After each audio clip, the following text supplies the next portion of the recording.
ሊቨርፑል ከአሰልጣኝ አርኔ ስሎት ጎን እንደሆነ እየተነገረ ነው። በውጤት ማጣት ውስጥ የሚገኘው ሊቨርፑል አሰልጣኝ አርኔ ስሎትን የማሰናበት እቅድ እንደሌለውና በክለቡም እንደሚቀጥሉ ጭምር ነው መረጃዎች የወጡት።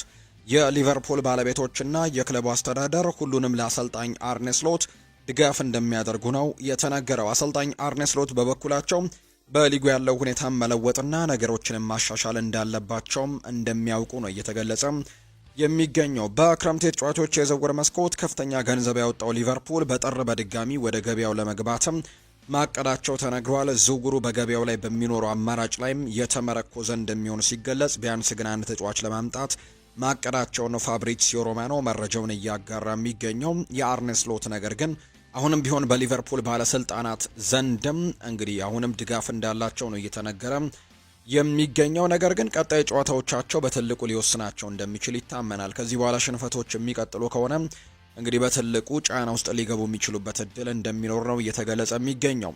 ሊቨርፑል ለኢብራሂማ ኮናቴም አዲስ ውል እንግዲህ እንዳቀረበለት ይታወቃልና እስካሁን ድረስ ምንም አይነት ከስምምነት የደረሱት ነገር የለም። ተጫዋቹም ኮንትራቱን ለማራዘም ፍቃደኛ ይሁን አይሁን እስካሁን የተረጋገጠ ጉዳይ የለም። ነገር ግን ሊቨርፑል አዲሱን ለመፈራረም ዝግጁ ካልሆነም ከኢብራሂማ ኮናቴ ጋር በጥር ወር ላይ ኢብራሂማ ኮናቴን መሸጥ ይመርጣል። ምክንያቱም በክረምቱ የተጫዋቾች የዝውውር መስኮት ይህ ተጫዋች ነፃ ተጫዋች ነው የሚሆነውና እንግዲህ በዛ መልኩ ላለመሄድ እንግዲህ ተጫዋቹን ለመልቀቅ እንግዲህ ፍላጎት አላቸው። በጥር ተጫዋቾች የዝውውር መስኮት ቢያንስ የተወሰኑ ገንዘቦችን ከዚህ ተጫዋች ማግኘት እንደሚፈልጉ ነው እየተገለጸ የሚገኘውና በጥር ሊሸጡት ይመርጣሉ ተብሎ እንደሚታሰብ ነው ዘገባዎች ያሳዩትና ባየር ሚኒክና ሪያል ማድሪድ ይህንን ተጫዋች ለማስፈረምም ሙከራዎችን ያደርጋሉ ተብለው የሚጠበቁ ክለቦች ናቸው። ጋሪ ኔቪል ይናገራል። ሊቨርፑል ይሄኛውን የውድድር ዘመን ለማዳን አርኔ ስሎት ትልቅ ፎርሜሽን ለውጥ ማድረግ ይኖርበታል። የተከላካይ ቦታን ለማጠናከር የመረጠውን 4-3-2-1 ትቶ ወደ 4-4-2 ሊቀይረው ይገባል። ይህ ማለት በአማካኝና ከኋላ የበለጠ ጠንካራ መሆንና የተጫዋቾችን ለውጥም ማምጣት ማለት ነው። ከኬርኬዝ እና ከኮናቴ አቋም አጠያቂ ነው። ካስፈለገም ትልልቅ ተጫዋቾችን ወደ ቤንች ማውረድም ይኖርበታል። እንግዲህ ሊቨርፑል ከመሪው አርሰናልም በ11 ነጥብ ርቆ 12ኛ ደረጃ ላይ የተቀመጠ ቡድን እንደሆነ ይታወቃልና ይህንን ነገር ማሻሻል አለበት አሰልጣኝ አርኔ ስሎት ሲል ነው ጋሪ ኔቨል ሀሳቡን የሰጠው። ዌይን ሩኒም ስለ ሊቨርፑል ተናግሯል። እኔ ስሎትን በሆን ኖሮ በተቀረው ቡድን ላይ ተጽዕኖ የሚያሳድር ትልቅ ውሳኔን ወስናለሁ። ለምሳሌ ያክል ሳላህን ቤንች አድርጓለሁ። ሳላህ በመከላከል ላይ ክለቡን እየረዳ አይደለም። ስለዚህም ደግሞ አንተ ለሊቨርፑል የፈረመ እንግዲህ አዲስ ተጫዋች ነህ እናም ቤንች ላይ ሆነ ሳላ ወደ ኋላ እንደማይመለስ ወይም እንደማይሮጥ እያየህ ነው። ምንም እንኳን እሱ የክለቡ ሌጀንድ ቢሆንም መጥፎ ነገርን ግን ያስተምራል ሲልም ጭምር ነው የተናገረው። ሌሎች ቡድኖችም ይህንን አስተውለዋል። ለምሳሌ የቼልሲውን የግራ መስመር ተከላካይ ማርክ ኮሪያ ባለፈው ሊቨርፑልን 2-1 ባሸነፉበት ጨዋታ ላይ የሊቨርፑል የቀኝ ቡድን በሳላህ በኩል እንዳጠቁ ተነግሯል። ምክንያቱም ቦታው በመከላከል በጣም ደካማ መሆኑን ስለሚያውቁ ነው። አስቸጋሪ ጊዜ ውስጥም እንደሆኑ ይገባኛል። ምናልባትም በጆታ ላይ የደረሰው አሳዛኝ ነገር ተጽዕኖ ሊኖርባቸው ይችላል። ነገር ግን ላለመታገል አሳማኝ ምክንያት አይደለም። ሩኒ ቀጥልና የሊቨርፑል ደጋፊዎች ስለ የርገን ክሎፕ መናገር እንዲያቆሙ ምን ያሳስበው ትልቁ ነገር እንደዚህ አይነት የውጤት በሂደት ሲኖረው የየርገን ክሎፕ ስም እየተነሳ መጥቷል። ስሎት እሱ እንግዲህ ክሎፕን አይደለም እንደ የርገን ክሎፕ ጥሩ ሊሆንም አይችልም። ለኔ አርኔ ስሎት ቡድኑን መልሶ የማቋቋም አቅም ያለው አሰልጣኝ ነው። እኔ እንደማስበው ከሆነ የሊቨርፑል ደጋፊዎች የየርገን ክሎፕን ሀሳብ ትተው ካሁኑ አሰልጣኝ ጎንም መቆም አለባቸው ሲልም ጭምር ነው ወይን ማርክ ሩኒ ሀሳቡን የሰጠው። ሊቨርፑል በጥር ተጫዋቾች የዝውውር መስኮት አንቷን ሴሜኒዮን የማስፈረም በቁም ነገር እየሰሩበትና ተጨባጭ ውይይቶችም እያደረጉ ነው። ሊቨርፑል ወደ 70 ሚሊዮን ዩሮ የሚጠጋ የውል ማፍረሻ ውልም እንዳለው ሙሉ በሙሉ ይታወቃልና ሊቨርፑል ተጫዋቹ በአፍሪካ ዋንጫ የሚሳተፍ ቢሆንም እሱን ይፈልጉታል። ነገር ግን ሌሎች ከፍተኛ የእንግሊዝ ቡድኖችም የተጫዋቹ ፈላጊዎች እንደሆኑ እየተገለጸ ነው የሚገኘው። የ25 ዓመቱ ሁለገብ የከፍ መስመር ተጫዋችም እስከ 2030 ድረስ ከቦርንመዝ ጋር አዲስ ውል እንዳለው ይታወቃልና ፍሎሪያን ፕሌተንበርግ እንደተናገረው ከሆነ ምናልባት ሊቨርፑል በጥር ተጫዋቾች የዝውውር መስኮት አንቶን ሴሜኒዮን ለማስፈረም በትልቁ እንቅስቃሴዎችን ሊያደርግ የሚችልበት እድሉ ሰፊ እንደሆነ ነው እየተገለጸ የሚገኘው። ሊቨርፑል ሌላኛው ሚኬል ኦሊሴንን ማግኘት እንደሚፈልግ ይነገራል። ነገር ግን አሁን ላይ ምንም አይነት እሱን ለማዘዋወር ትልቅ ነገሮችን እያደረጉ አይገኝም። ነገር ግን ሊቨርፑሎች ግን ሚኬል ኦሊሴን የማስፈረምም ትልቅ ፍላጎት እንዳላቸው ግን ይነገራል ነው የተባለው። ተጫዋቹ እንግዲህ መልቀቂያ ውል የለውም እናም ደግሞ ሊሳካ የሚችል ኢላማ ነው። ስለዚህም ሊቨርፑል ሌሎች ስሞችን እየፈለገ እንዳለ ጭምር ነው ዘገባዎች የሚጠቁሙት። በባየር ሚኒክ ግን በጣም ወሳኝ ከመሆኑ ጋር በተያያዘ ሚኬል ኦሊሴም ባየር ሚኒኮች ይህንን ተጫዋች አሳልፈው ይሰጣሉ ብሎ ማሰብ በጣም ከባድ ነው የሚሆነው። ምክንያቱም በአውሮፓ ውድድሮች ላይ ባየር ሚኒክም ቢሆን ሻምፒየን የመሆን ትልቅ ፍላጎት አለውና ይህንን ተጫዋች በቀላሉ ይለቁታል ብሎ ማሰብ ከባድ ሊሆን እንደሚችል ነው ዘገባዎች እየወጡ እንደሚገኙ የተጠቆመው። ሊቨርፑል በጥር ወር ማርክ ጎሂንም ለማስፈረም ገንዘቦችን ማውጣት እንዳለበት እየተገለጸ ይገኛል። በክረምቱ ወቅትም እንደ ነፃ ወኪል ለማስፈረም ከሚፈልጉ የአውሮፓ ታላላቅ ክለቦች መካከል ከሪያል ማድሪድ እና ከባርሴሎና ጋርም እሱን ለማስፈረም ትልቅ ፉክክር ይገጥማቸዋል ተብሎ ይታሰባል። ባለፈው ክረምት የተጫዋቾች የዝውውር መስኮት ይህንን ተጫዋች ለማስፈረም በጣም ከጫፍ ደርሰው እንደነበር እናስታውሳለን። ነገር ግን በመጨረሻም ሳይሳካላቸው እንደቀረም እናስታውሳለን። የሕክምና ምርመራውን ጭምር አድርጎ ነበር። ነገር ግን መጨረሻ ላይ ግን ይህ ተጫዋች በዛው በክሪስታል ፓላስ እንዲቆይ ተደርጓል። በተለይ አሰልጣኝ ኦሊቨር ግላርሰን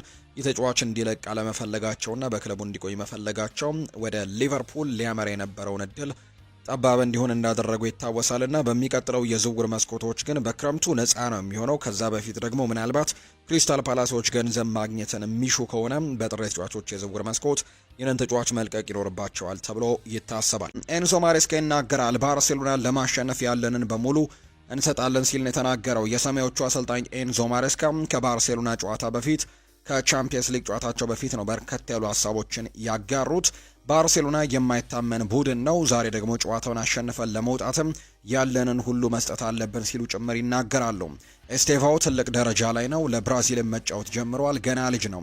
የበለጠ መሻሻልም ይኖርበታል። ነገር ግን በሱ ደስተኛ ነኝ ሲሉ ጭምር ነው የተናገሩት። በእግር ኳስ እንደ ላሚን ያማልና ኤስቴቫኦ ያሉ ተጫዋቾችን መመልከት አስደሳች ነው። ባርሴሎና የአንድ ተጫዋች ቡድን አይደለም። በርካታ ጥሩ ተጫዋቾች ያሉት እንደ ቡድን መከላከልም ይኖርብናል። እነሱ አስደናቂ ቡድንና አስደናቂ ተጫዋቾች ቢኖራቸውም እኛ ድል ማምጣት የሚችሉ ተጫዋቾችም ይዘናል ሲልም ጭምር ነው የተናገረው ኤንዞ ማሬስካ። ኤንዞ ማሬስካ በፔፕ ጓርዲዮላ ባርሴሎና ምክንያት ነው አሰልጣኝ ለመሆን የወሰንኩት ሲልም ይናገራል።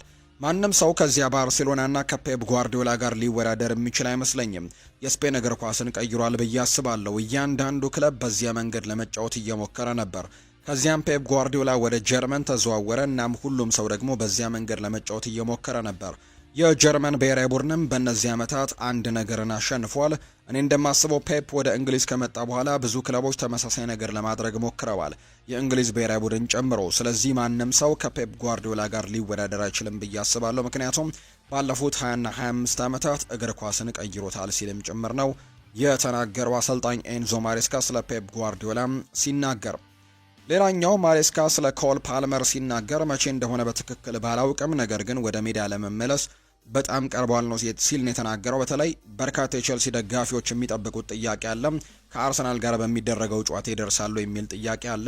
አሁን እዚህ ያለነው ስለ ባርሴሎናው ጨዋታ ለማውራት ነው ሲሉ ጭምር ተናግረዋል። ኤንዞ ማሬስካ ስለ ኮል ፓልመር ስለ አርሰናሉ ጨዋታ ይደርሳል አይደርስም ተብለው ተጠይቀው የተሰጡት ምላሽ ነው። ከዚያ በኋላ ስለ አርሰናል እናስባለን። በአሁኑ ሰዓት ግን ለአርሰናሉ ጨዋታ ይደርሳል ብዬ አልገምትም። ኮል ፓልመርን ለመጨረሻ ጊዜ ያገኘሁት ትላንትና ከልምምድ በኋላ ነው።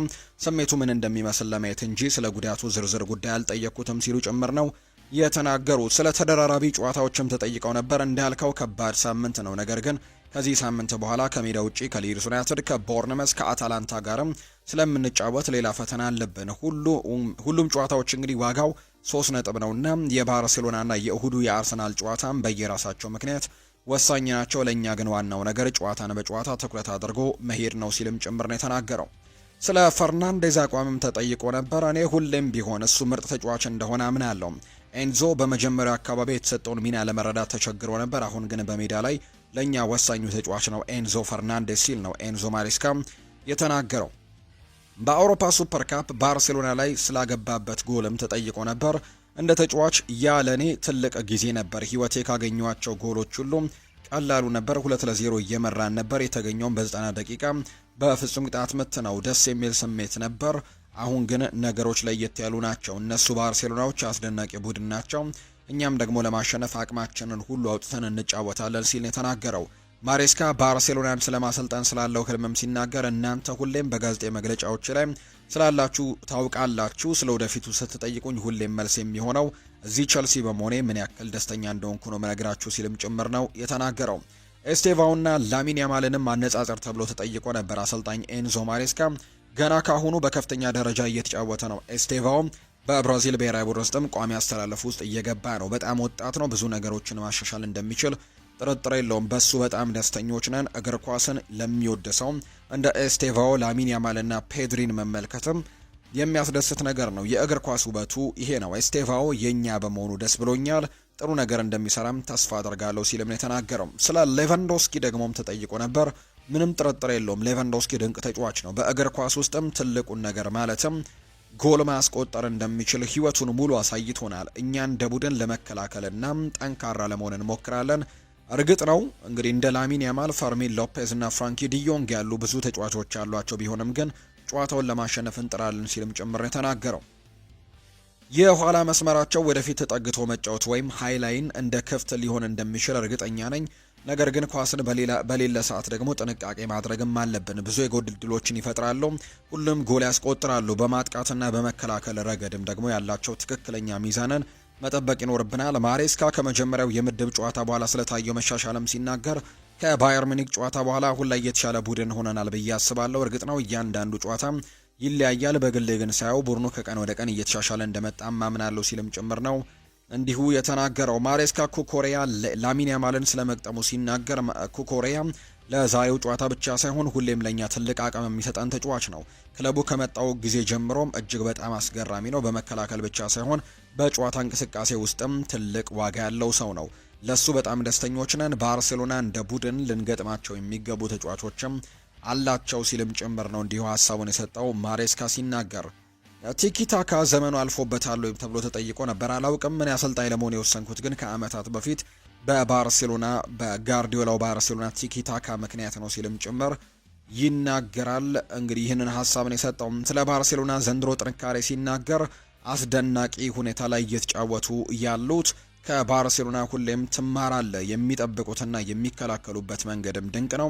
ባለፈው የሊጋ አሸናፊ ነበሩ። ስለዚህ ጥሩ ቡድን ናቸው። ሁሌም ብልጫ መውሰድ ይፈልጋሉ። እኛም በበኩላችን ያንን ለማድረግ እንሞክራለን ሲል ጭምር ነው አሰልጣኝ ኤንዞ ማሬስካ ከዛሬው ከባርሴሎና ጋር ከሚያደርጉት ጨዋታ አስቀድሞ በነበረ ጋዜጣዊ መግለጫ ላይ ያነሳው ሰፊ ሀሳብ ነው።